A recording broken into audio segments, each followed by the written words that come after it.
Once upon a time, in the frosty and icy land of the Arctic, there was a young and curious polar bear named Puddles.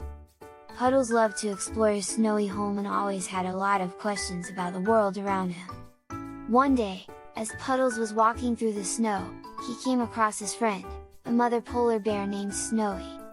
Snowy was lying down in a cave and seemed to be resting. Puddles, always curious, approached Snowy and asked, "What are you doing in there?" Snowy smiled and replied, "I'm taking a rest because I'm going to have a baby soon." Puddles was surprised and asked, "What's a baby?"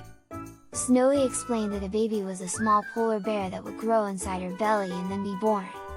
Puddles was fascinated by this and asked many questions about how the baby would grow and what it would be like when it was born.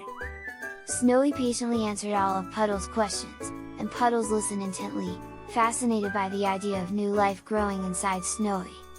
Over the next few weeks, Puddles visited Snowy every day to see how she was doing and ask more questions about the baby.